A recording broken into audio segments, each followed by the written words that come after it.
तो कहानी की शुरुआत में हमें दिखाया जाता है लड़का जो असल में भेड़ बकरी चराने वाला होता है। और तभी वहाँ पर एक लड़की आती है जो उसकी दोस्त होती है और उसके लिए खाना लेकर आती है और वो खाना खाकर शाम तक बातें करते रहे। फिर तभी एक पेड़ जंगल की ओर चला जाता है और वो लड़का उसके पीछे उसे पकड़ने जाता है और वो लड़की भी उसके पीछे जाती है। पर उस दोनों को जंगल में कुछ ऐसा दिखता है जिसे देखकर दोनों हैरान हो जाते हैं और वो दोनों भागने लग जाते हैं। भागते भागते वो लड़की गिर जाती है। फिर वो लड़का पीछे देखता है पर कोई नहीं होता और वो मुड़कर देखता है तो उसे कुछ ऐसा दिखता है जिसे वो देखकर डर जाता है। और दूसरी तरफ हमें दिखाया जाता है कि कुछ पुलिस वाले होकर एक बक्सा खोलते हैं जिसमें से कुछ कागज निकलते हैं और एक डायरी भी निकलती है।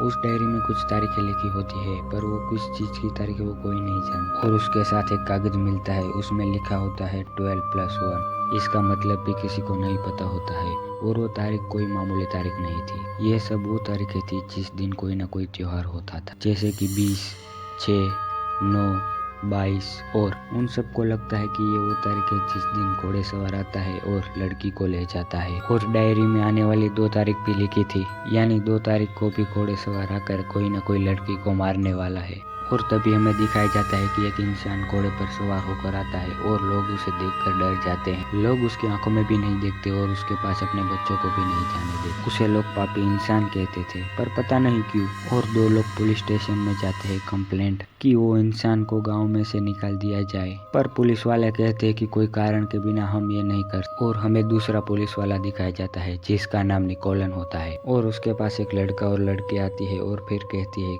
मेरी बहन कल रात से घर नहीं आई है, पता नहीं कहाँ गई है। और वो लड़की का बाप भी वहाँ आ जाता है कंप्लेंट लिखाने कि उसकी बेटी कल रात से मिल नहीं रही। बाहर एक लड़का आता है जो खून से लथपथ होता है और बोलता है कि शैतान शैतान शैतान। वो लड़का डरा हुआ होता है। पुलिस उससे पूछताछ करती है पर वो कुछ नहीं बताता। और दूसरी तरफ हमें दिखाया जाता है कि पूरा गांव उस लड़की को ढूंढने जंगल में जाते हैं पर उन सबको कुछ ऐसा दिखता है जिसे देखकर सब लोग हैरान हो जाते हैं। खून और मांस के टुकड़े। सब लोग डर जाते हैं। सबको लगता है कि ये खून उस लड़की का है पर डॉक्टर चेक करके बताता है कि ये खून किसी इंसान का नहीं जानवर का है। सब लोग अपने घर चले जाते हैं और निकोलन भी अपने घर जा रहा। वो पापी इंसान को देखता है जो किसी लड़के से बात कर रहा होता है। ये उसके पास जाने की कोशिश करता है पर वो लड़का और आदमी वहाँ से चले जाते हैं। और अगले दिन निकोलन अपने दोस्त के घर जाता है और उससे पूछता है कि तुम मुझे बियर क्रैक लेकर जा सकते हो। उसका दोस्त बोलता है कि वो जगह सही नहीं है, तुम्हें वहाँ नहीं जाना चाहिए। पर ये निकोलन नहीं मानता और अकेला चला जाता है। दरअसल उस जगह पर वो पापी इंसान और लड़का होता है। ये पापी इंसान उस लड़के को लालच देकर आता है कि मैं तुम्हें बहुत सारा सोना दे सकता हूँ। वो इंसान इस लड़के को फूल तोड़ने के लिए कहता है और ये लड़का जैसे ही फूल तोड़कर नीचे फेंकता है उस जगह के आसपास के पत्थर सोने में बदल जाते हैं। पर वो लड़का पत्थर को पानी में से बाहर निकालता है तो वो सोना नहीं पत्थर ही निकलता है। वो इंसान कहता है कि यदि तुम्हें ये सारा सोना चाहिए तो तुम्हें इस लड़की को मारना हो और उसे हाथ में तलवार देता है और वो लड़का मान जाता है।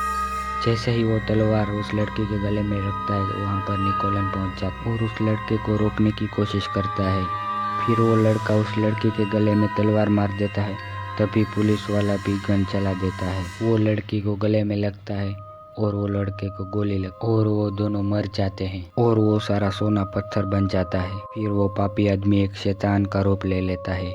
फिर बोलता है कि रक्त का फूल खिल गया है और दोनों को विनाश की ओर ले गया है। ये बोलते ही वहाँ से वो गायब हो जाता है और उसी रात घोड़े सवार आकर एक लड़की को मार देता है। और सुबह पुलिस वाले आ जाते हैं और डॉक्टर निकोलन को कहता है कि तुम्हारा अंदाजा सही निकला, घोड़े सवार त्योहारों के दिन ही आकर मर्डर कर। निकोलन दूसरे पुलिस वाले से पूछता है कि अगला त्योहार कब है तो वो बोलता है कि अगले 5 दिनों में। अगले दिन पुलिस वाले सभी गांव वालों के सामने एक खास ऐलान करते हैं कि सभी 30 साल से कम उम्र वाली लड़कियों को फार्म हाउस में ले जाकर उसकी रक्षा करेंगे। फिर हमें दिखाया जाता है कि अगले दिन कुछ लोगों के घर के सामने एक निशान होता है और पुलिस वाले आते हैं और वो पता करते हैं कि ये निशान कोई रंग से नहीं खून से बनाया गया है। और उसे पता चलता है कि ये खून किसी जानवर का है और उस निशान में से डॉक्टर को कुत्ते के बाल भी मिलते हैं। निकोलन घर से बाहर गुजर रहा होता है और तभी एक उसे आवाज़ सुनाई देती है जो लड़की की होती है और वो उस घर में जाता है तो वो क्या देखता है, वो देखता है कि किसी इंसान ने उस लड़की के सीने में खंजर घोंप दिया होता। निकोलन उसे रोकने की कोशिश करता है पर वो आदमी निकोलन को धक्का मारकर गिरा देता है, पर वो लड़की मर चुकी होती है और वो अपनी टीम को बुलाता है और उसे वे पता चलता है कि ये लड़की घोड़ेसवार की साथीदार। निकोलन को बड़ा ऑफिसर पूछता है कि क्या सच में तुमने हथियारे को नहीं देखा? वो बोलता है नहीं। और अगली रात को वो आदमी फिर आता है उस लड़की की डेड बॉडी लेने और उसे वो उठाता ही है, लेकिन वहाँ पर पुलिस वाले पहुँच जाते हैं। उन सब के बीच काफ़ी हाथापाई होती है पर आखिर में पुलिस वाले उसे पकड़कर बांध देते हैं।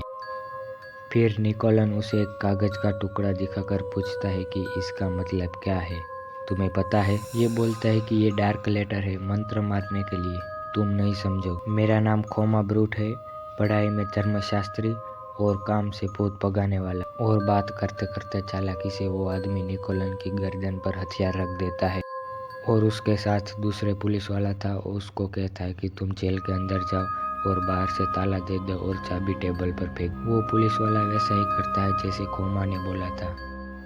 जेल के अंदर जाकर बाहर से ताला लगाकर चाबी बाहर टेबल पर फेंक देता है। फिर वो आदमी निकोलन को बाहर ले जाता है और काफ़ी समय के बाद वो पुलिस वाले का साथीदार भी आ जाता है और उसे बाहर निकाल और हमें दिखाया जाता है कि खोमा उस लड़की को कहीं ले जाता है और दूसरी तरफ दिखाया जाता है कि पुलिस वालों ने 30 साल से कम उम्र वाली लड़कियों को बुला लिया होता है। निकोलन और खोमा पास के चर्च में जाते हैं, उस लड़की को साथ ले जाते हैं और चर्च के अंदर ले जाकर टेबल पर लेटा देते। खोमा चर्च के बीच एक टेबल लेता है और उसके ऊपर एक किताब और मोमबत्ती भी रखता है और फिर उस टेबल के चारों ओर एक राउंड सर्कल बनाता। निकोलन ये सब देख रहा होता है। फिर वो राउंड बनाकर निकोलन को राउंड के अंदर बुला लेता और दूसरी तरफ हमें दिखाया जाता है कि सारी लड़कियों को फार्म हाउस के अंदर ले जाया जाता है। फिर खोमा और निकोलन उस राउंड के बीच में बैठ जाते हैं। फिर अचानक से वो देखते हैं कि उस लड़की का शरीर हिलने लगता है और वो लड़की खड़ी हो जाती है और दूसरी तरफ फार्म हाउस पर घोड़ेसवार आ जाता है। घोड़ेसवार को देखकर पुलिस वाले गोलियां चलाते हैं पर घोड़ेसवार को गोलियों का कुछ असर नहीं होता। सब पुलिस वाले को मारकर फार्म हाउस के अंदर आ जाते। खोमा और निकोलन उस राउंड के अंदर होते हैं और उस राउंड के अंदर आत्मा नहीं आ सकती क्योंकि वो राउंड एक मंत्र। खोमा का पैर अचानक से उस राउंड के बाहर चला जाता है और उस राउंड से बाहर जाते ही वो आत्मा उसका हाथ पकड़ और दूसरा हाथ निकोलन पकड़ लेता है, पर वो दोनों खींचते हैं पर वो आखिर में आत्मा उस खोमा को मार ही दे। निकोलन अकेले उस राउंड में रह जाता है, उस किताब को लेकर मंत्र पढ़ना शुरू कर देता है। तभी चर्च की दीवार में से कुछ सामान नीचे गिरने लगता है और ऊपर से कांच भी गिरने लग जाते हैं और दीवार में से कुछ अनोखी चीज निकलती है जो निकोलन को अपने ओर खींचती और निकोलन वो कागज लेता है जिस पर मंत्र लिखा होता है। वो मंत्र पढ़ता है और आत्मा चिल्लाने लगती है और वो शैतान के भी टुकड़े टुकड़े हो जाते हैं। चर्च की दीवारें भी धीरे धीरे कर कर गिरने लग जाती है। निकोलन अंदर अकेला होता है और निकोलन नीचे गिर जाता है और पूरी दीवार उसके ऊपर गिर जाती है और निकोलन की मौत हो जाती है। पर वो मरने से पहले उस आत्मा को और घोड़े सवार को ख़त्म कर देता है। हमें आपसे उम्मीद है कि ये कहानी आपको अच्छी लगी होगी, तो ऐसे ही कहानी देखने के लिए हमारे चैनल को सब्सक्राइब करें।